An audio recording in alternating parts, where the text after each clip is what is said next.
Oven bake pasta বরাবরই আমার খুবই পছন্দ। আপনাদের কার কোন ধরনের পাস্তা বেশি পছন্দ অবশ্যই কমেন্ট করে জানাবেন। আমরা যতই দেশের বাইরে যারা থাকি না কেন, দেশের খাবার আমার মনে হয় সবাই অনেক অনেক বেশি মিস করি।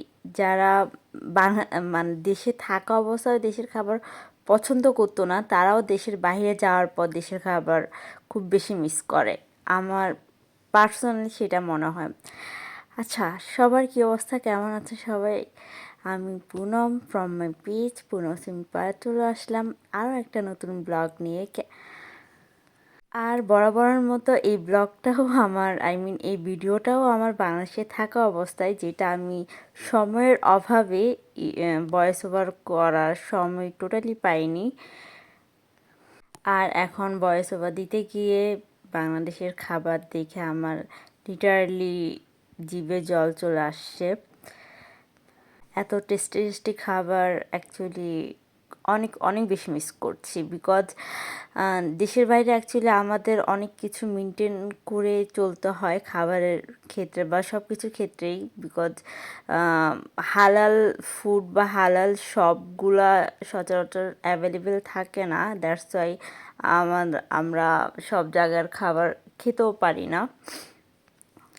এটা একটা বিফ সিজনিং ছিল, আমার অনেক অনেক অনেক বেশি পছন্দের খাবার। আর এই রেস্টুরেন্টের নাম আমি লিটারালি ভুলে গিয়েছি, অনেকক্ষণ ট্রাই করেছি মনে করার, বাট মনেই পড়ছে না। আর এইটা টুঙ্গি কলেজ গেট ওই দিকটার একটা রেস্টুরেন্ট। রেস্টুরেন্টটা ভালোই, বিশাল বড়, এতটুকুই মনে আছে। বাট রেস্টুরেন্টের নামটা আমার কোনোভাবেই মনে পড়ছে না। একদম মেন রোডের সাথে রেস্টুরেন্টটা। আমি বসা অবস্থায় যতটুকু পেয়েছি টুকটাক একটু অ্যাম্বিয়েন্সটা আপনাদের সাথে শেয়ার করছি। বিকজ আমি এত বেশি টায়ার্ড ছিলাম, আমার ইচ্ছা করছিল না যে রেস্টুরেন্টটা ঘুরে ঘুরে দেখাই বা দেখবো। দেন এই তো বাসায় আসার পর একটা সুন্দর ফুড প্যাকেট চলে এসেছে আমার বাসায়, অ্যান্ড সেটাই আনপ্যাক করছিলাম। আমার ছোটো ভাই আনপ্যাক করছিল আর আমি ভিডিও করছিলাম। দেখা যাক গুহা থেকে কি কি ফ্রুট বের হয়। অনেক টাইপের সুন্দর সুন্দর ফ্রুট, তাই না? এরকম তাজা তাজা। দেশের বাইরে কিন্তু সব শাক সবজি বলেন সব কিছু এত বেশি পরিমাণ টাটকা।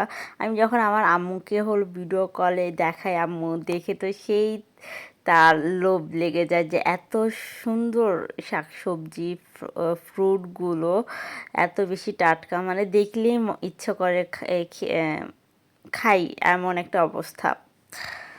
আর এখানে দেশের বাইরে অলমোস্ট সারা বছরই সব ধরনের ফল ফ্রুট দেন শাকসবজি পাওয়া যায়। অ্যান্ড মাছের ক্ষেত্রে দেশের বাইরে অ্যাকচুয়ালি সামুদ্রিক মাছগুলো বেশি অ্যাভেলেবেল, আর বাকি সব মাছ মোটামুটি ফ্রোজেন অবস্থায় বেশি থাকে। আর সামুদ্রিক মাছগুলো একদম তাজা তরতাজা পাওয়া যায়।